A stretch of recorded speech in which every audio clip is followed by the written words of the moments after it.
तमिळनाडूमधल्या हिंदू द्वेष्ट्या द्रमुक सरकारला मद्रास उच्च न्यायालयाने सणसणीत चपराक लगावली। तुम्हाला आठवत असेल तर काही दिवसांपूर्वी मी एक व्हिडिओ केला होता, हिंदुत्वाशी फारकत घेतलेली उद्धव सेना। तमिळनाडूमधल्या मदुराई जिल्ह्यामध्ये पुरातन असं सुब्रमण्यम मंदिर आहे आणि कार्तिकेय दीपम उत्सवाच्या वेळी टेकडीवर असलेल्या दीपस्तंभावर दीप लावण्याची परंपरा आहे। पण 13व्या शतकात एका सुफी संताने या भागात दर्गा बांधला, त्यामुळे कालांतराने हिंदू मुस्लिमांमध्ये वाद निर्माण झाला। 1920 साली हे प्रकरण न्यायालयात गेलं, तेव्हा निकाल लागेपर्यंत कार्तिकेय पौर्णिमेला ज्योत पेटवायला न्यायालयाने स्थगिती दिली। मदुराई खंडपीठाचे न्यायमूर्ती जी.आर. स्वामीनाथन यांनी या प्रकरणावर निर्णय देताना हिंदू भाविकांना दिवे लावायला परवानगी दिली। आता त्यांच्या या निर्णयामुळे त्यांना पदावरून हटवण्यासाठी द्रमुक सरकारसह विरोधी पक्षातले नेते एकवटले। मात्र मद्रास उच्च न्यायालयाच्या न्यायमूर्ती जी. जयचंद्रन आणि के रामकृष्णन यांच्या खंडपीठाने न्यायमूर्ती जी.आर. स्वामीनाथन यांच्या आदेशाला दुजोरा देत परवानगी दिली आणि त्याचबरोबर राज्य सरकारला फटकारलं सुद्धा। म्हणजे एकीकडे उमर खालिद, शर्जील इमाम यांच्यासारख्या देशद्रोहांसाठी लढणारे वकील कपिल सिब्बल कुठे आणि दुसरीकडे हिंदूंच्या बाजूने त्यांच्या न्याय हक्कासाठी योग्य निर्णय देणारे जी.आर. स्वामीनाथन कुठे? त्यांची तुलना कधीच होऊ शकत नाही। पण योग्य निर्णय देणारे न्यायमूर्ती स्वामीनाथन यांच्यासारखे न्यायमूर्ती विरोधकांना मात्र खटकतात। मद्रास उच्च न्यायालयाने टेकडीवर दिवा लावायला वारंवार परवानगी दिली, पण राज्य सरकारने ती अंमलबजावणी लांबवली आणि तिथल्या स्थानिक अधिकाऱ्यांनी कायदा सुव्यवस्थेची कारणं पुढे केली।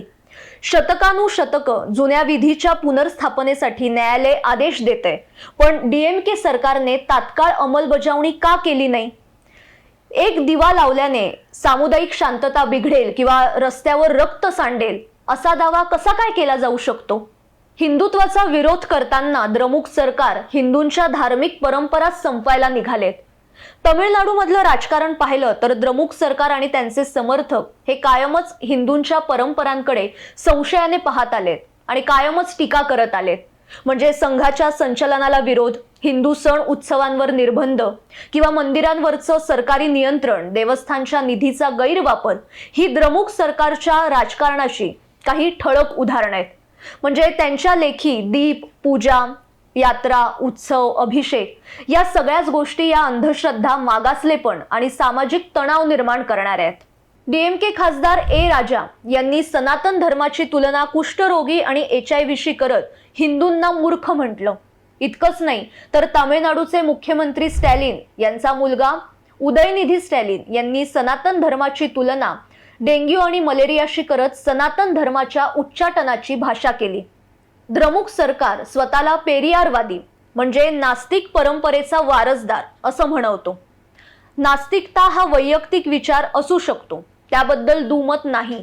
मात्र राज्यकर्ते म्हणून नास्तिकतेच्या नावाखाली सातत्याने एखाद्या विशिष्ट धर्माला लक्ष्य करून त्यांच्या धार्मिक परंपरा संपवायचा विचार जर कोणी करत असेल तर ते लोकशाहीत बसत नाही। हा अधिकार कोणालाच नाहीये। पेरियारवादाच्या नावाखाली द्रमुक सरकार सातत्याने सनातन धर्मावर हल्ले करते, त्यामुळे तमिळनाडूमधल्या हिंदूंना आता असुरक्षिततेची भावना ग्रासली जाते। तमिळनाडूमध्ये चर्च, दर्गा किंवा इतर धार्मिक संस्थांना झुकतं माप दिलं जातं आणि हिंदू परंपरांवर, त्यांच्या सणांवर निर्बंध लादले जातात।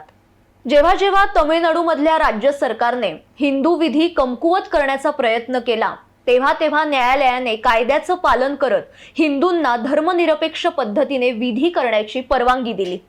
न्यायालयाने प्रत्येक दडपशाहीचा प्रयत्न हाणून पाडल्यानंतर डीएमकेने न्यायपालिकेविरोधातच ठराव मांडला आणि विद्यमान न्यायाधीशांना पदावरून हटवण्याची मागणी केली। इंडी आघाडीतले जे काही घटक पक्ष आहेत त्यांचं कसं आहे की निर्णय त्यांच्या वैचारिक अजेंड्याला अनुरूप नसेल तर न्यायालयीन स्वातंत्र्य कमकुवत करण्याचा ते नेहमीच प्रयत्न करतात आणि इतिहास सुद्धा साक्षीदार आहे। 1973 मध्ये इंदिरा गांधी सरकारने परंपरा मोडून कनिष्ठ न्यायमूर्ती A.N. रे यांची सरन्यायाधीश म्हणून नियुक्ती केली, 3 वरिष्ठ न्यायमूर्तींना डावलून। केशवानंद भारती प्रकरणातील बहुमताच्या निर्णयाचा हा सूड होता। त्यानंतर 1977 मध्ये एडीएम जबलपूर प्रकरणात एकमेव विरोधी मत दिल्याबद्दल न्यायमूर्ती HR खन्ना यांना डावलून न्यायमूर्ती MS बेग यांची नियुक्ती करण्यात आली। यातून आपली निरंकुश सत्ता अबाधित राहावी यासाठी न्यायपालिकेला धमकावणं, दडपणं आणि अवैध ठरवणं ही एक रणनीती आहे। द्रमुकच्या बाबतीत बोलायचं झालं तर त्यांचं हिंदू विरोधी राजकारण हे सातत्याने उघडं पडत चाललंय आणि दुसरीकडे दक्षिण भारतात भाजप अधिक सक्षम होताना दिसतंय। हिंदू समाजात आपल्या परंपरांबाबत दुय्यम वागणूक दिली जात असल्याची भावना आता बळावतीये आणि तिथे जर हिंदू समाज संघटित झाला तर त्याचे राजकीय परिणाम हे अटळ आहेत। आज न्यायालयाच्या निर्णयाने टेकडीवर दिवा लावण्याचा मार्ग मोकळा झाला आहेच आणि उद्या तमिळनाडूतील हिंदूंमध्ये राजकीय नेत्यांनी पसरवलेला अंधकार सुद्धा दूर होईल। तो दिवस सुद्धा दूर नाही आणि त्यावेळी खऱ्या अर्थाने दीपोत्सव साजरा होईल। आजच्या भागात इथेच थांबते, पण या निर्णयाविषयी तुम्हाला काय वाटतं ते नक्की कळवा आणि अशाच महत्त्वाच्या विषयांसह आपण पुन्हा भेटणार आहोत। त्यासाठी साप्ताहिक विवेकच्या YouTube चॅनलला आजच सबस्क्राइब करा। धन्यवाद।